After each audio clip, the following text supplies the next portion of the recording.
Man of the masses Tarak నటించిన దేవర cinema రిలీజ్కి ఇంకా కొద్ది రోజుల సమయం మాత్రమే ఉంది. ఇప్పటికే సినిమాపై భారీ అంచనాలు నెలకొన్నాయి. వీటితోనే సగం సినిమా హిట్ కొట్టేసింది. ఇంకా తెరపై కథ చూడటం మాత్రమే బ్యాలెన్స్ ఉంది. దీంతో మూవీ రిలీజ్ డేట్ కోసం చాలా ఇంట్రెస్టింగ్గా ఎదురు చూస్తున్నారు అభిమానులు.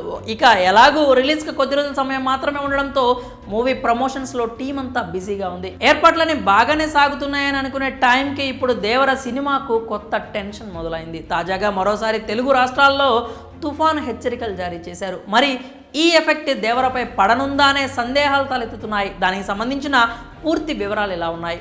కొన్ని రోజుల క్రితం వరకు కూడా రెండు తెలుగు రాష్ట్రాల్లోని ప్రజలు భారీ వర్షాల కారణంగా అతలాకుతలమయ్యారు. ఇళ్ళు, రోడ్లు, బస్ స్టాపుల్లో, రైల్వే స్టేషన్లు ఇలా అన్నీ జలమయమయ్యాయి. ఎడతెరిపి లేకుండా కురిసిన వర్షాల కారణంగా ప్రజలంతా కనీస వసతులకు కూడా దూరమయ్యారు. ఈ విషయంపై వెంటనే స్పందించి తెలుగు హీరోలంతా వారికి అండగా నిలిచి భారీ మొత్తంలో విరాళాలు అందించారు. దానికి సంబంధించిన వార్తలను కూడా మనం చూసాం. ఇక ఇప్పుడిప్పుడే అంతా సద్దుమణుగుతుంది అనుకునే సమయానికి తాజాగా మరోసారి తుఫాను హెచ్చరికలు జారీ చేశారు. సెప్టెంబర్ 26 నుంచి 28 మధ్యలో తెలుగు రాష్ట్రాలకు వాయుగుండం తుఫాను వల్ల భారీ వర్షాలకు అవకాశం ఉన్నట్లు హెచ్చరికలు అయితే జారీ చేశారు. ఏ జిల్లాల్లో ఎక్కువ వర్షపాతం నమోదయ్యేది మరో వారం రోజుల్లో తెలుస్తుంది అంటూ ఓ న్యూస్ అయితే వచ్చింది. దీంతో తారక్ అభిమానులంతా కంగారు పడుతున్నారు.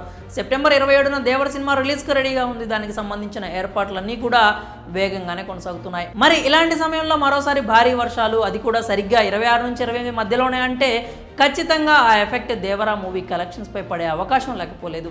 ఓ మోస్తరు వర్షం పడితే కనుక అభిమానులు దాన్ని ఎలాగూ లెక్క చేయరు. కానీ మునుపటిలా అతి భారీ వర్షాలు, తుఫాను అయితే మాత్రం మొదటి రోజు వసూళ్లకు గండి పడినట్లే. అయితే వరుణదేవుడు కరుణించి దేవరకు ఎలాంటి ఆటంకాలు లేకుండా చేస్తే గనక అనుకున్నట్లుగానే అంతా కొనసాగుతుంది. ఇక ఏమవుతుందో వేచి చూడాలి. మరి ఈ విషయంపై మీ అభిప్రాయాలు ఏంటో కామెంట్స్ రూపంలో తెలియజేయండి.